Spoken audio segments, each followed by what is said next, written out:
ہمارے شیخ حضرت اقدس مولانا شاہ حکیم محمد مظہر صاحب دامت برکاتہم العالیہ، جن کا میں غلام، جن کے قدموں کی خاک، جن کے احسانات تلے میرا بال بال دبا ہوا، آپ کو یہ امتیازی شان حاصل ہے کہ آپ کی اسانید مبارکہ میں سے ایک سند صرف 26 واسطوں سے امام الانبیاء حضرت محمد عربی صلی اللہ علیہ وسلم سے ملتی ہے، اور اس سند میں بھی میرے پیارے شیخ عارف باللہ حضرت اقدس مولانا شاہ حکیم محمد مظہر صاحب دامت برکاتہم العالیہ کو یہ امتیاز حاصل ہے کہ آپ کے اور علامہ انور شاہ کشمیری رحمت اللہ علیہ کے درمیان صرف ایک واسطہ ہے، حضرت مولانا محمد ادریس کاندھیلوی صاحب کا۔ چنانچہ اس سلسلے میں میرے پیارے شیخ عارف باللہ حضرت اقدس مولانا شاہ حکیم محمد مظہر صاحب دامت برکاتہم العالیہ نے حدیث حاصل کی حضرت شیخ مولانا محمد ادریس کاندھیلوی سے۔ حضرت شیخ مولانا محمد ادریس کاندھیلوی نے علامہ انور شاہ کشمیری سے، علامہ انور شاہ کشمیری نے حضرت شیخ الہند محمود الحسن دیوبندی سے، حضرت شیخ الہند محمود الحسن دیوبندی نے حضرت مولانا قاسم نانوتوی سے، حضرت مولانا قاسم نانوتوی نے حضرت شیخ شاہ عبد الغنی دہلوی سے، حضرت شیخ شاہ عبد الغنی دہلوی نے حضرت شیخ شاہ اسحاق دہلوی سے، حضرت شیخ شاہ اسحاق دہلوی نے حضرت شاہ عبد العزیز محدث دہلوی سے، حضرت شاہ عبد العزیز محدث دہلوی نے حضرت شاہ ولی اللہ محدث دہلوی سے حدیث حاصل کی۔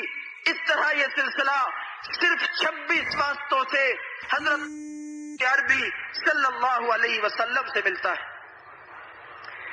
اس کے بعد جو سند پیش کرنے لگا ہوں وہ صرف 23 واسطوں سے آمنہ کے در یتیم محبوب کبریا حضرت محمد عربی صلی اللہ علیہ وسلم سے ملتی ہے، اور اس میں بھی میرے پیارے شیخ حضرت مولانا شاہ حکیم محمد مظہر صاحب دامت برکاتہم العالیہ کو یہ امتیاز حاصل ہے کہ آپ کے اور حضرت حکیم الامت مجدد الملت مولانا اشرف علی تھانوی رحمت اللہ علیہ کے درمیان صرف ایک واسطہ ہے، حضرت شیخ مولانا عبید اللہ امرتسری کا۔ چنانچہ اس سلسلے میں میرے پیارے شیخ عارف باللہ حضرت اقدس مولانا شاہ حکیم محمد مظہر صاحب دامت برکاتہم العالیہ نے حدیث حاصل کی حضرت شیخ مولانا عبید اللہ امرتسری سے۔ حضرت شیخ مولانا عبید اللہ امرتسری نے حضرت حکیم الامت مجدد الملت مولانا اشرف علی تھانوی سے، حضرت حکیم الامت مجدد الملت مولانا اشرف علی تھانوی نے حضرت شیخ شاہ فضل رحمان گنج مراد آبادی سے، حضرت شیخ شاہ فضل رحمان گنج مراد آبادی نے حضرت شاہ عبد العزیز محدث دہلوی سے، حضرت شاہ عبد العزیز محدث دہلوی نے حضرت شاہ ولی اللہ محدث دہلوی سے حدیث حاصل کی۔ اس طرح یہ سلسلہ صرف 23 واسطوں سے حضرت محمد عربی صلی اللہ علیہ وسلم سے ملتا ہے۔ اس کے بعد جو سند پیش کرنے لگا ہوں یہ سند یہ سلسلۃ الذہب صرف 16 واسطوں سے حضرت محمد عربی صلی اللہ علیہ وسلم سے ملتا ہے۔ اس سند میں میرے پیارے شیخ عارف باللہ حضرت اقدس مولانا شاہ حکیم محمد مظہر صاحب دامت برکاتہم العالیہ نے حدیث حاصل کی حضرت شیخ مفتی جمیل احمد تھانوی سے، حضرت شیخ مفتی جمیل احمد تھانوی نے حضرت شیخ مولانا خلیل احمد سہارنپوری سے، حضرت شیخ مولانا خلیل احمد سہارنپوری نے حضرت شیخ شاہ عبد الغنی مجددی سے، حضرت شیخ شاہ عبد الغنی مجددی نے حضرت شیخ محمد عابد سندھی سے، حضرت شیخ محمد عابد سندھی نے حضرت شیخ صالح محمد بن عمری سے، حضرت شیخ صالح محمد بن عمری نے حضرت شیخ محمد بن محمد عمری سے، حضرت شیخ محمد بن محمد عمری نے حضرت شیخ ابو الوفا احمد بن محمد سے، حضرت شیخ ابو الوفا احمد بن محمد نے حضرت شیخ قطب الدین محمد بن احمد نروانی سے، حضرت شیخ قطب الدین محمد بن احمد نروانی نے حضرت شیخ حافظ نور الدین احمد بن عبداللہ طاؤسی سے، حضرت شیخ حافظ نور الدین احمد بن عبداللہ طاؤسی نے حضرت شیخ محمد بن شاد بخش فارسی سے، حضرت شیخ محمد بن شاد بخش فارسی نے حضرت شیخ ابو عثمان یحییٰ بن عمار حسلانی سے، حضرت شیخ ابو عثمان یحییٰ بن عمار حسلانی نے حضرت شیخ ابو عبداللہ محمد بن یوسف فربری سے، حضرت شیخ ابو عبداللہ محمد بن یوسف فربری نے حضرت شیخ ابو عبداللہ محمد بن اسماعیل بخاری سے، حضرت شیخ ابو عبداللہ محمد بن اسماعیل بخاری نے حضرت شیخ مکی بن ابراہیم سے، حضرت شیخ مکی بن ابراہیم نے حضرت شیخ یزید بن ابی عبید سے، حضرت شیخ یزید بن ابی عبید نے حضرت سلمہ بن اکوع رضی اللہ تعالی عنہ سے، حضرت سلمہ بن اکوع رضی اللہ تعالی عنہ نے حضرت امام الانبیاء جناب محمد مصطفیٰ صلی اللہ علیہ وسلم سے۔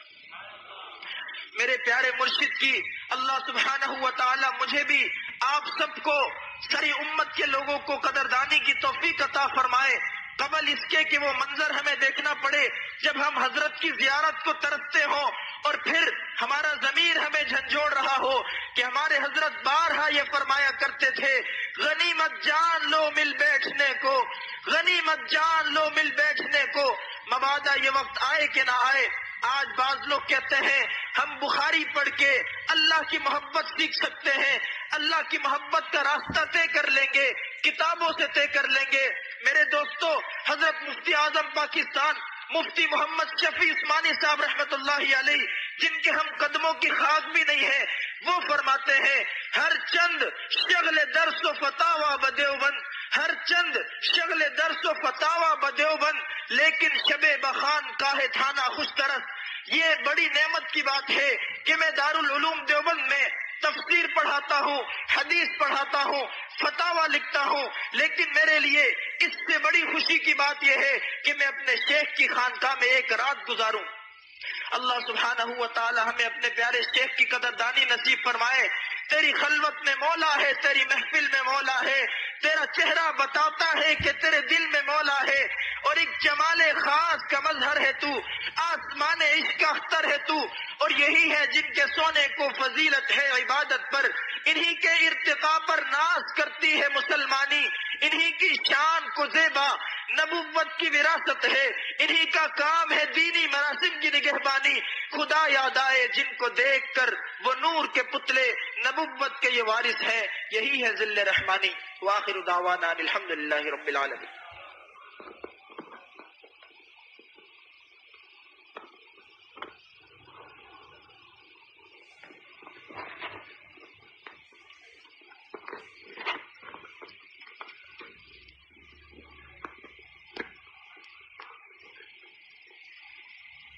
دور حدیث کے طلباء آگے آ جائیں، آگے تشریف لے آئیں، ابتدائی درجات کے قربانی دے کر پیچھے چلے جائیں، انشاءاللہ آواز وہاں بھی پہنچے گی انشاءاللہ۔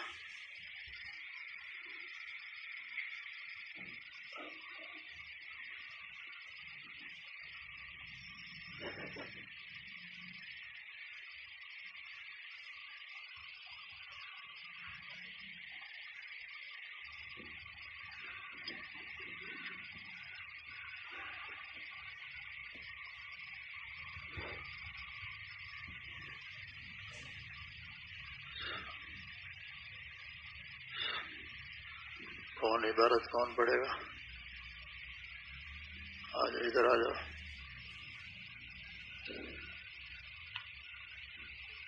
کتاب میں لے اندر سے صفحہ، ارے بخاری کا صفحہ ادھر سے لے آؤ، جلدی سے اوپر بیٹھ جاؤ، نہیں اوپر حدیث پڑھنے ہیں، حدیث۔ اللہ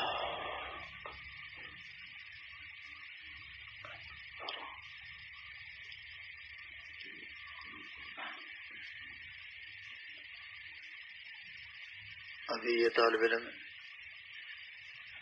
عبارت پڑھے گا، آپ ذرا مراقبہ کریں کہ 1442 سال قبل جو الفاظ نبوت جناب نبی کریم صلی اللہ علیہ وسلم کی زبان مبارک سے نکل کر مکہ المکرمہ اور مدینہ منورہ کی فضاؤں میں گونجتے تھے، آج ان الفاظ کو ہم لوگ من وعن اپنے کانوں سے سنتے ہیں اور عبارت پڑھنے والا اپنی زبان سے ادا کرتا ہے۔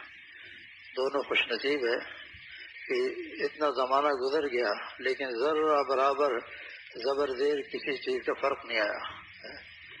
پھر جب حدیث سنو تو آپ صلی اللہ علیہ وسلم کی دعا اور کرو کہ ایسی جامع دعا آپ صلی اللہ علیہ وسلم نے کسی کو نہیں عطا فرمائی جیسی حدیث سننے اور سنانے والوں کو کہ نظر اللہ عبدا سمع مقالتی فحفظها ووعاها وأداها، اللہ رب العزت تر و تازہ رکھے اس بندے کو جو میری احادیث کو سنے اور سنائے، اس پر عمل کرے۔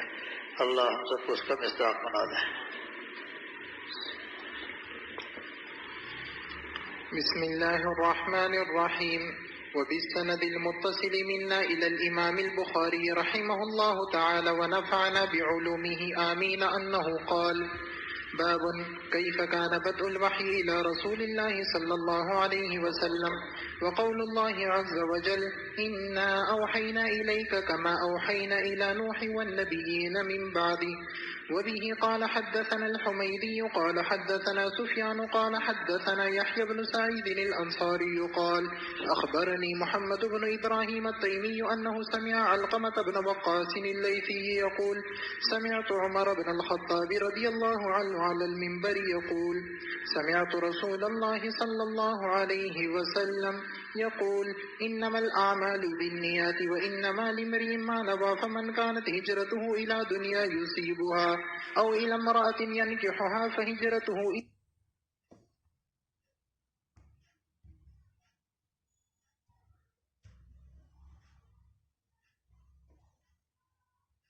عائشة رضي الله تعالى عنها: ولقد رأيته ينزل عليه الوحي في اليوم الشديد البرد فيفصم عنه وإن جبينه ليتفصد عرقا. وبه قال حدثنا يحيى بن بكير قال أخبرنا الليث عن عقيل عن ابن شهاب عن عروة بن الزبير عن عائشة أم المؤمنين رضي الله تعالى عنها أنها قالت: أول ما بدي به رسول الله صلى الله عليه وسلم من الوحي رؤيا الصالحة في النوم، فكان لا يرى رؤيا إلا جاءت مثل فلق الصبح ثم حبب إليه الخلاء، وكان يخلو بغار حراء فيتحنث فيه وهو التعبد الليالي ذوات العدد قبل أن ينزع إلى أهله، ويتزود لذلك ثم يرجع إلى خديجة فيتزود لمثلها حتى جاءه الحق وهو في غار حراء، فجاءه الملك فقال: اقرأ، فقال: فقلت: ما أنا بقارئ. قال: فأخذني فغطني حتى بلغ مني الجهد ثم أرسلني فقال: اقرأ، فقلت: ما أنا بقارئ. فأخذني فغطني الثانية حتى بلغ مني الجهد ثم أرسلني فقال: اقرأ، فقلت: ما أنا بقارئ. قال: فأخذني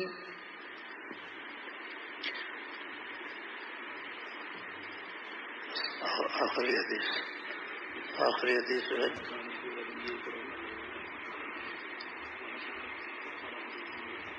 وبه قال حدثنا أحمد بن إشكاف قال حدثنا محمد بن فضيل عن عمارة بن القعقاع عن أبي زرعة عن أبي هريرة رضي الله عنه قال: قال النبي صلى الله عليه وسلم: كلمتان حبيبتان إلى الرحمن خفيفتان على اللسان ثقيلتان في الميزان، سبحان الله وبحمده سبحان الله العظيم. ما شاء الله ما شاء الله. الله أكبر. رب اشرح لي صدري رب اشرح لي صدري.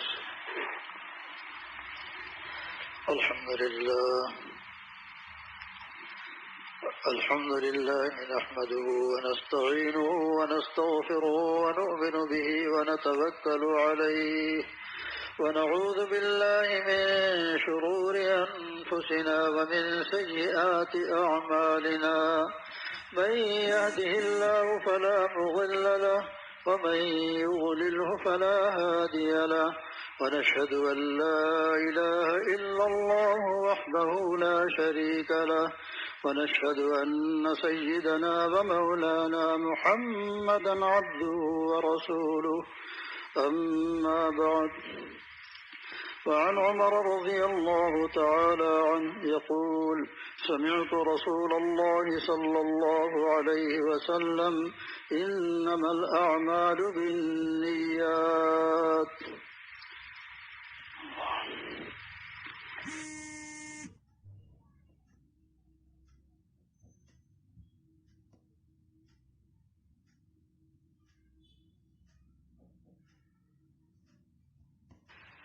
جزا ملے گی آخرت میں. اور اعمال کی قبولیت یہ اخلاص کے بعد ہوگی. اس لیے سب سے پہلی روایت انما الاعمال بالنیات. راوی کون ہے؟ امیر المؤمنین حضرت عمر رضی اللہ تعالیٰ عنہ. هو اول من سمي بامیر المؤمنین فيما بين الاصحاب عمر بن الخطاب رضی اللہ تعالیٰ عنہ. سب سے پہلا خطاب امیر المؤمنین کا کس کو ملا؟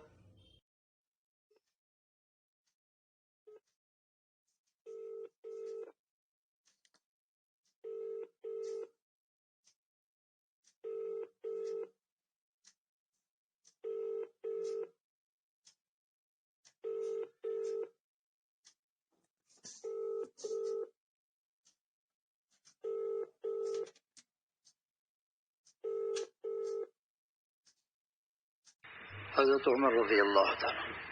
حالانکہ امیر المؤمنین سب سے پہلے کون؟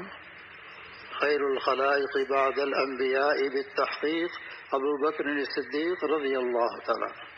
لیکن حضرت ابو بکر صدیق رضی اللہ تعالیٰ عنہ نے اپنے آپ کو فنا فی الرسول کر دیا تھا، یہاں تک کہ آپ صلی اللہ علیہ وسلم کے موجودگی میں نماز پڑھانا بھی مشکل ہوتا تھا، گریہ طاری ہو جاتا تھا. تو پہلا خطاب ان کو ملا حضرت عمر رضی اللہ تعالیٰ عنہ. اب ہم عبارت پڑھتے ہیں وعن عمر، عن حروف جارہ میں سے ہے یا نہیں ہے؟ 17 حروف زیر دینے والے ہیں عربی گرامر کے لحاظ سے. عامل اندر نحسد باشد چنی فرمودہ اند شیخ عبد القاہر جرجانی پیر خدا باؤ تاؤ کاف لام و واؤ مد مدخلا رب حاشا من عداف عن علا حتی الہ. 65 سال پہلے پڑھا تھا، لیکن حاشے یہ اشعار آخر میں ہے نومیر کے بالکل، لیکن الحمدللہ کہ قوت حافظہ تھوڑا بہت ہے کہ یہ ابھی تک یاد ہے. میں طلبہ کرام سے پوچھتا ہوں کہ اگر 17 حروف مل کر بھی آ جائیں تو کیا عمر کو زیر دے سکتے؟ نہیں. کیوں؟ غیر منصرف. غیر منصرف جس میں 2 وصف پائے جائیں، 2 وصف کا پایا جانا ضروری ہے. الحمدللہ ہم سب کے اندر ایک وصف تو موجود ہے ایمان کا. اگر ہم سب کے سب متقی بن جائیں تو ہم سب کے سب غیر منصرف ہو جائیں گے. جہاں جاتے ہم تیرا فسانہ چھیڑ دیتے ہیں، کوئی محفل ہو تیرا رنگ محفل دیکھ لیتے ہیں. پھر وہ کبھی مغلوب نہیں ہوگا، ہمیشہ غالب رہے گا. جیسا کہ حضرت عمر رضی اللہ تعالیٰ عنہ کہ پورے ارض پر ایک ایسا آپ کا روب بیٹھا ہوا تھا کہ جس طرف بھی آپ کے خدام دوڑ لگاتے تھے، اس کی مثال ابھی آپ نے دیکھ لی چند دن پہلے کہ جتنے بھی راستے کے رکاوٹیں خود بخود اڑتی ہوئی غائب ہو جاتی ہیں. تو اللہ تعالی ہم سب کو بھی غیر منصرف بنا دے، ایمان کے ساتھ ہم سب کو تقویٰ بھی نصیب فرما دے. حضرت عمر رضی اللہ تعالیٰ عنہ آپ صلی اللہ علیہ وسلم کے بعثت سے 27 سال قبل پیدا ہوئے، اور مشاہیر اپنے قبیلے کے سرداروں میں ان کا شمار ہوتا تھا. بڑے دلیر تھے، بڑے بہادر تھے. لیکن جب آپ صلی اللہ علیہ وسلم نے اپنی نبوت کا اعلان فرمایا تب ان کو غصہ آیا. ابو جہل نے کہا کہ دیکھو آج نبوت کا اعلان ہو رہا ہے، 360 بتوں کو چھڑوا کر ایک وحدہ لا شریک کی طرف دعوت دی جا رہی ہے. انہوں نے کہا نہیں ایسا نہیں ہو سکتا. کہا شروع ہو گیا ہے. اچھا، کہا ٹھیک ہے اب میں کام تمام کروں گا. انہوں نے کہا جو بھی کام تمام کرے گا، یعنی آپ صلی اللہ علیہ وسلم کو قتل کرے گا، 100 اونٹ کی ضمانت میں لیتا ہوں. 100 اونٹ. اس زمانے میں اونٹ بڑے قیمتی ہوا کرتے تھے. عربوں میں ایسے جیسے آج کل کاریں ہیں، فراری ہے، رولس رائس ہے، کروڑوں کروڑوں روپے کی گاڑیاں، اسی طرح اونٹ ہوا کرتے تھے. چونکہ صحرا میں چلنے کے لیے اونٹ ہی کام آتا تھا. دوبارہ تصدیق کر کے نکلے گھر سے. کس کام سے؟ جبکہ بچپن میں کیا مشغلہ تھا؟ اونٹ چراتے تھے. غجنان وادی قدید کے پاس ایک میدان تھا جس میں یہ اونٹ چرایا کرتے تھے. جب سن بلوغت کو پہنچے تو عکاظ کا وہ میدان جو جبل عرفات کے دامن میں تھا، جہاں عرب کے بڑے بڑے مشاہیر جمع ہو کر اپنے اپنے فن کا مظاہرہ کرتے تھے، حتیٰ کہ حضرت حسان ابن ثابت رضی اللہ تعالیٰ عنہ نے اپنے اشعار کی ابتدا اسی میدان سے کی۔ بڑے بڑے مشاہد جمع ہو کر فنون حرب کا مظاہرہ کرتے تھے۔ اس میدان میں عمر سب پر بھاری رہتے تھے، تلوار چلانے میں، نیزہ بازی میں، گھوڑ سواری میں۔ صحابہ کرام فرماتے ہیں آخری عمر تک یہ کیفیت تھی کہ گھوڑے پر کبھی سوار نہیں ہوتے تھے، گھوڑے کو دوڑاتے تھے۔ آپ بتائیے کہ عربی نسل کا گھوڑا کتنی تیز رفتار دوڑتا ہے۔ جب پوری رفتار اس کی ہو جاتی تھی تو جمپ لگا کے، جسٹ لگا کے اس کے پشت پر سوار ہوتے ہیں۔ اور آج کا جوان وہ کوچوان سے کہتا ذرا رسی پکڑ کے رکھنا یار، یہ تو ہل رہا ہے، میں گر نہ جاؤں گی۔ اور حضرت عمر کی کیا شان تھی کہ گھوڑا جب پوری رفتار سے، تو اس کو بھی، گھوڑے کو بھی پتا تھا کہ کون بیٹھنے کو والا کون ہے مجھ پر، بیٹھنے والا کون ہے۔ اب یہ تلوار لے کر نکلے، راستے میں ایک صحابی حضرت نعیم بن عبداللہ رضی اللہ تعالیٰ عنہ نے دیکھا کہ عمر جا رہے ہیں، ہاتھ میں تلوار ہے، غصے کی کیفیت ہے۔ پوچھا عمر خیریت تو ہے؟ کہا کہ آج محمد صلی اللہ علیہ وسلم کا کام تمام کرنے جا رہا ہوں۔ فرمایا کہ اس کے بعد تمہارا اپنا حشر کیا ہوگا؟ بنی زہرہ اور بنی ہاشم کیا تمہیں چھوڑ دیں گے؟ کہ اچھا، معلوم ہوتا تم بھی صحابی ہو چکے ہو۔ صحابی نہیں کہتے تھے، صحابی، یعنی تم نے بھی 360 بتوں کو چھوڑ دیا ہے، ایک وحدہ لا شریک کو قبول کر لیا۔ انہوں نے کہا کہ میں کیا کرتا، اسلام تو تمہارے گھر میں داخل ہو چکا ہے، اسلام تمہارے گھر میں داخل ہو چکا ہے۔ بس یہ سنتے ہی اپنے گھر کی طرف لوٹے۔ راستے میں دیکھا کہ ایک مجمع ہے جو گائے کے بچڑے کو ذبح کرنے کی تیاری کر رہا ہے۔ یہ قریب سے گزرے تو بچڑے کے پیٹ سے ایک آواز آ رہی ہے، یا آل ذریح امر نجیح ورجل یسیح بلسان فصیح ويدعو إلى شهادة أن لا إله إلا الله وأشهد أن محمدا عبده ورسوله۔ عمر نے کہا کہ یہ لگتا ہے یہ آواز مجھے سنوائی جا رہی ہے، چونکہ بچڑے ایک جانور کے پیٹ سے آواز کا آنا ایک عجیب بات ہے۔ امام بخاری رحمہ اللہ نے باب اسلام عمر میں ان الفاظ کو نقل کیا۔ اب وہاں پہنچے تو دیکھا کہ اندر سے تلاوت کی آواز آ رہی ہے، اور زیادہ غصہ تیز ہو گیا۔ حضرت خباب رضی اللہ تعالیٰ عنہ قرآن کریم پڑھنا سکھا رہے تھے۔ ان کے قدموں کی آہٹ کو سن کر ان کی بہن بھی، ان کے بہنوں بھی سب چھپ گئے، ادھر ادھر ہو گئے۔ اب جناب جاتے ہی انہوں نے بہن سے پوچھا کہ آواز کس چیز کی تھی؟ کہا نہیں کوئی آواز نہیں تھی۔ کہا میں نے خود سنی آواز، مجھے بتاؤ کام ہے۔ ادھر ہدایت کا فیصلہ ہو چکا تھا۔ اللہ کے پیارے حبیب صلی اللہ علیہ وسلم بیت اللہ کے اندر تشریف لے گئے، غلاف کعبہ پکڑ کر دعا مانگی۔ حضرت جبرائیل بھی ساتھ ہیں، حضرت ابوبکر صدیق رضی اللہ تعالیٰ عنہ بھی ساتھ ہیں۔ آپ صلی اللہ علیہ وسلم نے دعا مانگی، اے رب کریم عمرین میں سے کسی ایک سے اسلام کو قوت عطا فرما۔ لیکن چونکہ جبرائیل علیہ السلام ساتھ تھے، انہوں نے فوراً عرض کیا یا رسول اللہ، ابو جہل کی قسمت میں ایمان نہیں ہے۔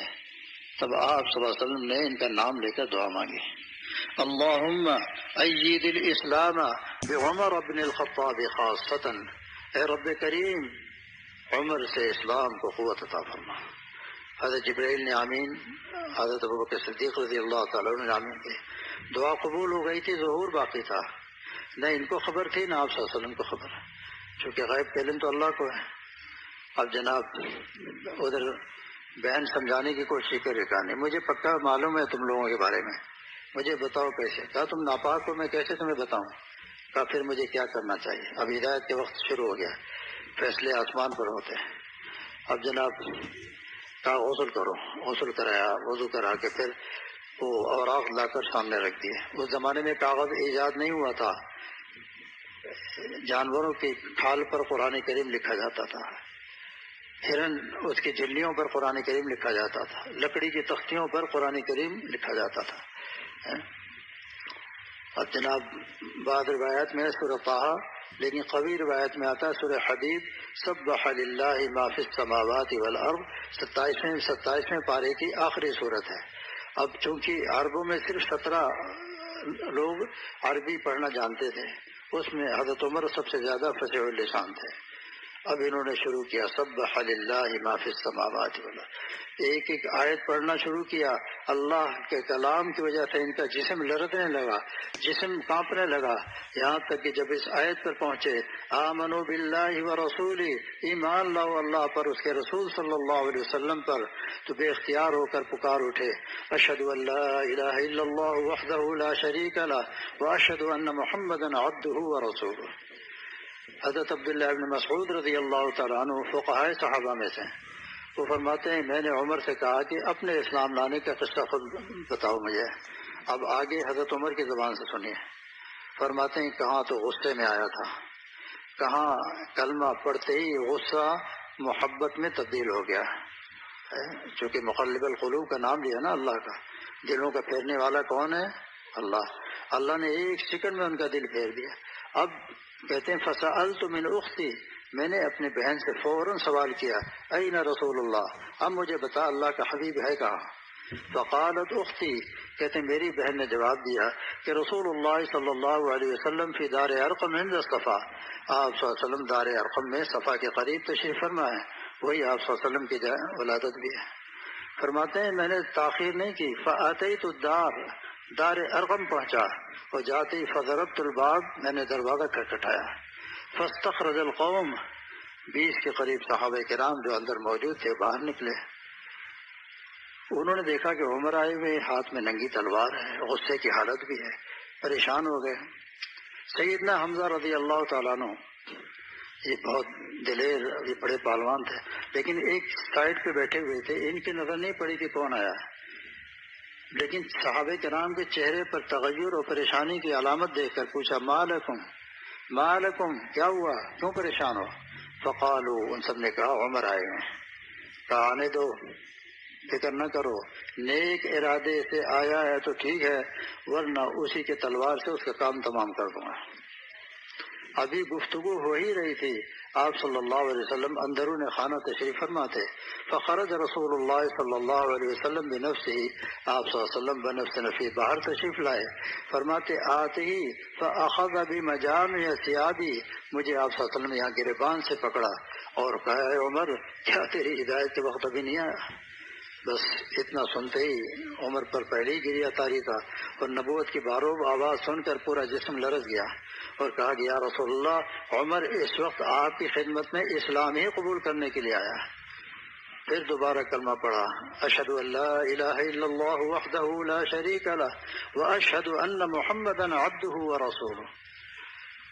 آپ صلی اللہ علیہ وسلم نے ان کی زبان سے جب کلمہ سنا، چونکہ آپ صلی اللہ علیہ وسلم بےتاب تھے، دعا مانگی تھی اللہ سے، فکبر رسول اللہ صلی اللہ علیہ وسلم، پہلا نعرہ تکبیر جو آپ صلی اللہ علیہ وسلم نے لگایا اسلام کے اندر، آپ صلی اللہ علیہ وسلم نے ان کے اسلام لانے کے بعد، اور سب صحابہ کرام نے مل کر نعرہ تکبیر بلند کیا، حتیٰ کہ بیت اللہ الحرام میں اس کی آواز پہنچی، اور مشرکین مکہ انتظار میں تھے کہ کوئی خوشخبری آئے گی، کوئی خوشخبری آئے گی۔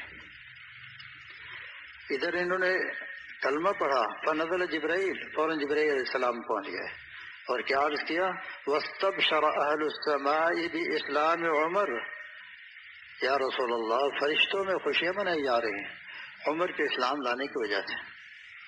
فنزلت هذه الآیہ، فوراً یہ آیت نازل ہوئی، یا ایھا النبی حسبک اللہ ومن اتبعک من المؤمنین۔ یہاں اللہ نے توحید کا کتنا خیال رکھا، توحید کا کتنا خیال رکھا کہ محمد صلی اللہ علیہ وسلم آپ کے لیے اللہ کافی ہے، تاکہ غیر اللہ کی طرف ذہن نہ جائے۔ اور وہ صحابہ جو پہلے ایمان لا چکے ہیں، وہ صحابہ جو پہلے ایمان لا چکے ہیں۔ اب یہ جناب حضرت عمر بیٹھ گئے اور پھر کھڑے ہوئے، فوراً کہا یا رسول اللہ، السنا علی الحق، کیا ہم لوگ حق پر نہیں ہیں؟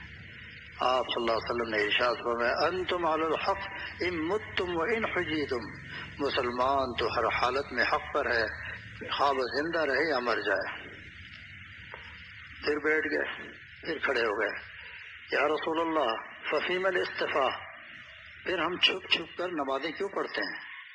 بس اب جوش میں آتے ہیں، اور کہا کہ فوالذی بعثک بالحق، قسم اس ذات کی جس نے آپ کو حق کے ساتھ مبعوث کیا ہے، لنخرجن، آج ہم ضرور بے ضرور نکلیں گے اور بیت اللہ الحرام میں جا کر نماز ادا کریں گے۔ فرماتے ہیں فاخرجناه صلی اللہ علیہ وسلم فی صفین، آپ صلی اللہ علیہ وسلم نے ہم سب کو دو صفوں میں نکالا، ایک طرف سیدنا حمزہ، ایک طرف عمر، اس وقت بھی تلوار چلا رہے ہیں، جس کو اپنی بیوی کو بیوہ کرنا ہو میرے مقابلے پر آ جائے، اور پیچھے شمع رسالت کے پروانے اپنے جھرمٹ میں لے کر آفتاب نبوت کو اپنے جھرمٹ میں لے کر بیت اللہ کی سیڑھیوں سے نیچے اتر رہے ہیں۔ مشرکین مکہ تو کانپ اٹھے کہ یہ ہم خوشخبری کے انتظار میں تھے، جس کو بھیجا تھا وہ تو خود اپنی حفاظت تو اللہ کر رہا ہے، لیکن وہ خود تلوار لے کر ساتھ ساتھ ان کے تو ہوش اڑ گئے۔ فرماتے ہیں پہلی نماز ادا کی گئی، فسمی یومئذ الفاروق، اسی دن مجھے خطاب ملا فاروق کا۔ وجہ کیا تھی؟ فرق اللہ لی بین الحق والباطل، کہ میرے ایمان لانے کے بعد، اسلام قبول کرنے کے بعد حق اور باطل دونوں جدا جدا ہو گئے۔ اور دوسری وجہ لکھی ہے، ایک منافق اور ایک یہودی میں جھگڑا ہوا، دونوں اپنا قضیہ آپ صلی اللہ علیہ وسلم کی خدمت میں لے گئے۔ آپ صلی اللہ علیہ وسلم نے فیصلہ فرمایا کہ یہ یہودی حق پر ہے اور تم حق پر نہیں ہو۔ نے کہا نہیں، ہم چلتے ہیں، صحیح فیصلہ ایک اور جگہ سے لیتے ہیں۔ اس نے پوچھا کہاں سے؟ کہا عمر سے فیصلہ کراتے ہیں۔ وہاں پہنچے تو اس یہودی نے بتایا کہ ہم اس وقت آپ صلی اللہ علیہ وسلم کی خدمت اقدس سے آ رہے ہیں، آپ صلی اللہ علیہ وسلم نے میرے حق میں فیصلہ کر دیا تھا، یہ نہیں مانتا ہے۔ حضرت عمر نے پوچھا اکذالک، یہ جو کہہ رہا تھی؟ کہا نام بالکل صحیح، ہم تو آپ سے صحیح فیصلہ لینے آئے، مجھ سے صحیح فیصلہ۔ گھر کے اندر گئے اور تلوار لے کر آئے، آتی اس کی گردن اڑا دی۔ فرمایا ہاکذا اقضی لمن لا یرضی بقضاء اللہ ورسولہ، عمر اسی طریقے سے فیصلہ کرتا ہے اس شخص کا جو اللہ اور اس کے رسول کے فیصلے کو نہیں مانتا۔ دو وجہ دیکھی،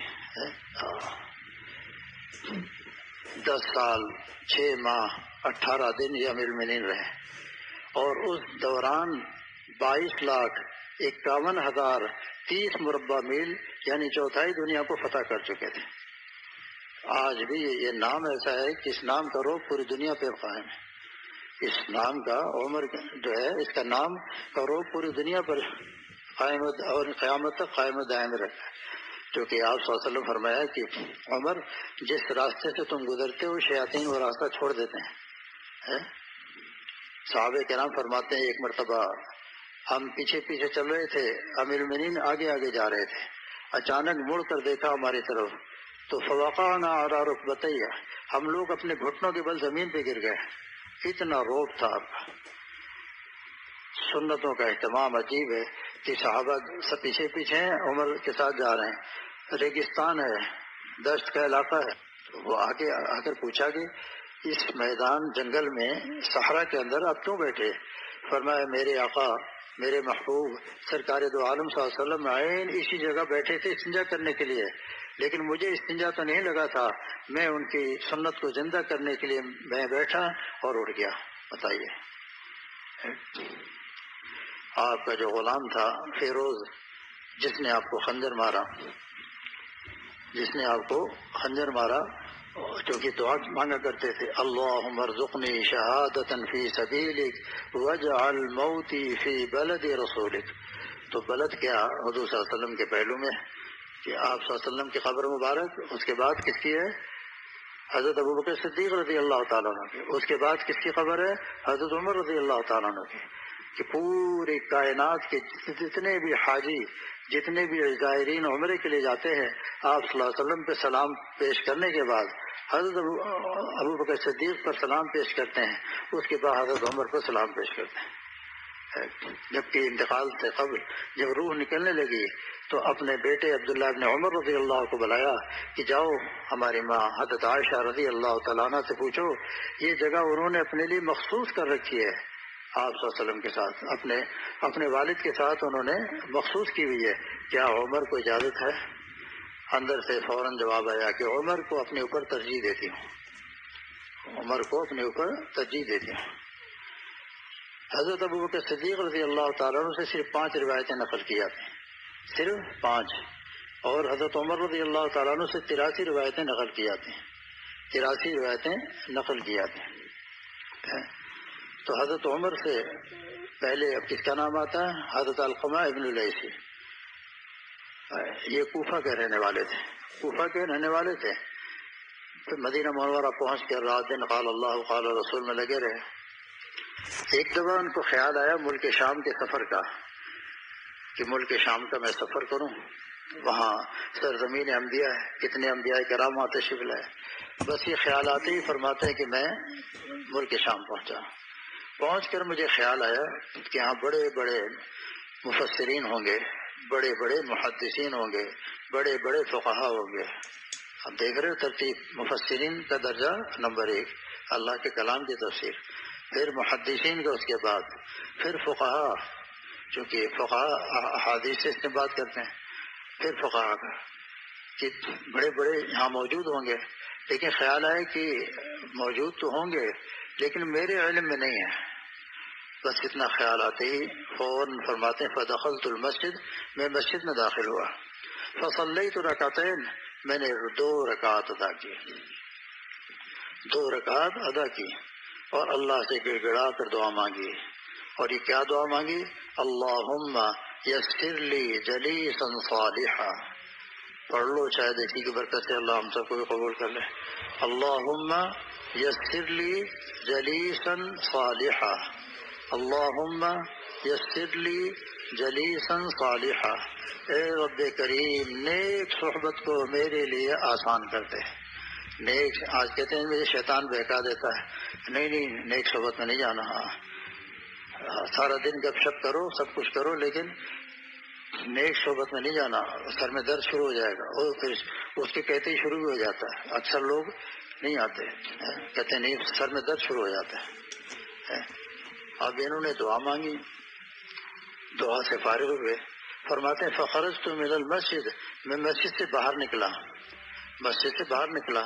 قوم کے کچھ لوگ مشرقی دروازے پر بیٹھے ہوئے تھے. بس ان کے ساتھ جا کر بیٹھ گیا. دعا تو مانگ لی اللہ سے. فرماتے ہیں اذ جاء شیخ, امام بخاری نے جلد 2 میں اس واقعے کو لکھا ہے, حاشیے پر پورا تفصیل سے لکھا ہے کہ اچانک دیکھتا ہوں کہ ایک عظیم شخصیت, اتنا نورانی چہرہ, میں تو حیران رہ گیا کہ اللہ یہ ہے کون شخص. آتے ہی فجلس فی جنبی, ان کے پہلو میں آ کر وہ شخصیت بیٹھ گئی. اب یہ اور زیادہ روب جسم میں حرکت کی, اللہ یہ ہے کون شخصیت. پھر ان لوگوں سے پوچھا کہ من ھذا الرجل, یہ شخصیت کون ہے. فقالوا, ان سب نے کہا ھذا ابو درداء رضی اللہ تعالیٰ عنہ, یہ حضرت ابو درداء رضی اللہ تعالیٰ عنہ ہے. اللہ اکبر, وجد آ گیا. اصول کیا ہے, پیاسا کنویں پہ جاتا ہے, یہاں اللہ نے کنویں کو اٹھا کر پیاسے کے پاس بھیج دیا, چونکہ یہ تو تابعی ہیں اور صحابی کو بھیج دیا. بس وجد آ گیا. فدعوت اللہ, میں نے ابھی بھی تو اللہ سے دعا مانگی. اللہ تعالیٰ کتنے کریم ہے کہ میری دعا کو قبول بھی فرما لیا اور ظہور بھی فرما دیا. بس ان کی صحبت میں رہنے لگے. لوگ کہتے ہیں کہ صاحب ہم نے تو بخاری سیاستہ پوری پڑھ لی ہے, قرآن کریم ہم نے حفظ کر لیا ہے, تمام تفاسیر ہم نے پڑھ لی ہے, حدیث کی تمام شروحات ہم نے یاد کر لی ہے, ہمیں کیا ضرورت ہے اللہ کے سوا. یہ تابعی ہو کر ان کی حدیث تھے کہ جا کر ملک شام پہنچ کر وہاں دعا مانگ رہے ہیں کہ اللہم یسر لی جلیسا صالحا. تو معلوم ہوتا ہے کہ طلبہ کرام کے لیے بھی ضروری ہے. ایک دور تھا کہ چند دارالعلوم دیوبند سے طلبہ کرام کا ایک ہجوم جاتا تھا تھانہ بھون خانقاہ. لوگ مذاق اڑاتے تھے, یہ صوفیوں کا ٹولہ جا رہا ہے, یہ صوفیوں کا ٹولہ جا رہا ہے. بعد میں آج وہی صوفی پوری دنیا میں انہی کا نام چلتا ہے. یہ کون ہے؟ یہ جامعہ اشرفیہ کے بانی ہے مفتی محمد حسن امرتی رحمۃ اللہ علیہ. یہ کون ہے؟ حضرت مولانا خیر محمد صاحب خیر المدارس ملتان کے محتمم ہے, اس کے بانی ہیں. یہ کون ہے؟ مفتی اعظم پاکستان مفتی محمد شفیع صاحب نور اللہ مقدہ, جو دارالعلوم کراچی کے بانی ہیں.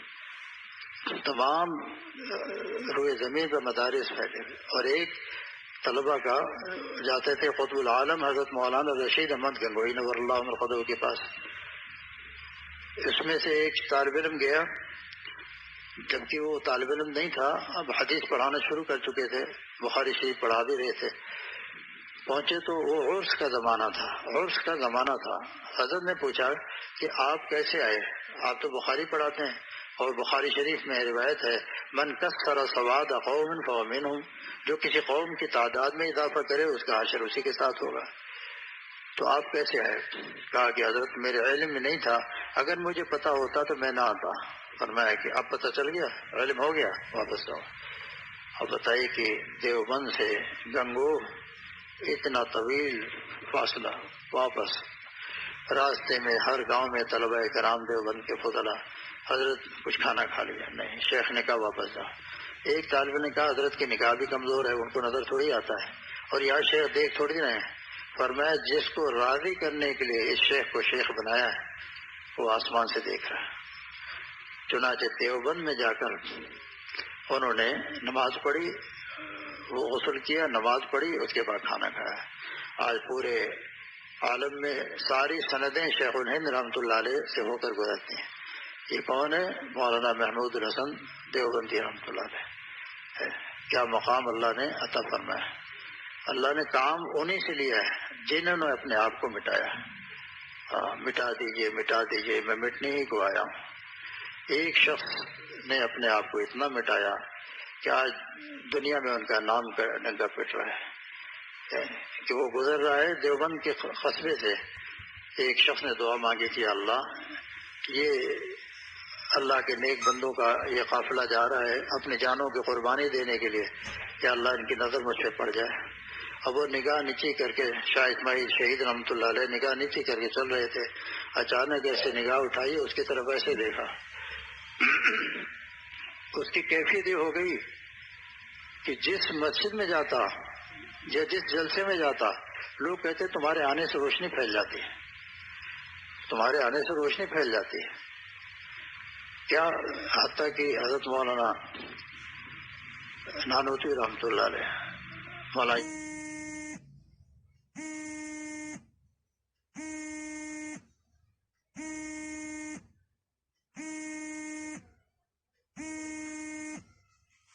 نانوتوی رحمۃ اللہ علیہ بڑے اکابر اساتذہ میں گزرے دیوبند کے۔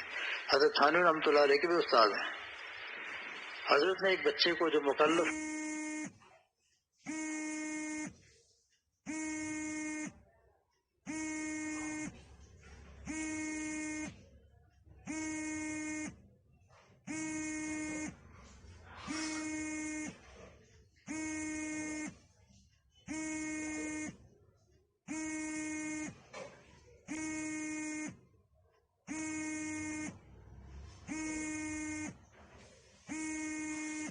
تھا دین کا، اس کو بیٹھایا کہ بتاؤ کہ کس شخص کے آنے سے یہ روشن ہوتی ہے۔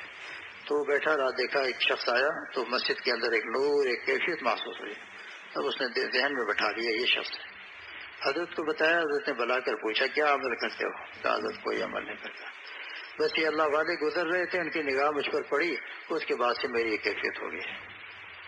اب چنانچہ قصبے سے باہر نکل کے بہت بڑے میدان میں حضرت کا بیان تھا، بہت بڑا ہجوم تھا، تو حضرت نے 1.5 گھنٹہ وہاں خطاب فرمایا۔ پورا مجمع پہ ایک عجیب کیفیت طاری ہے، رو رو کے سب کا برا حال ہے۔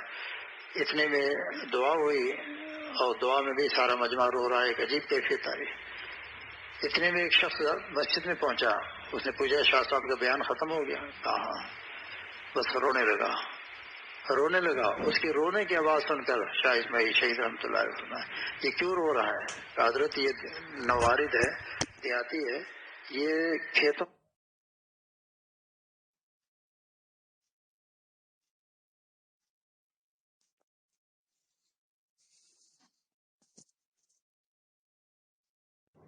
اندر پگڈنڈیوں پہ گزرتے گزرتے آپ کے پاس پہنچا۔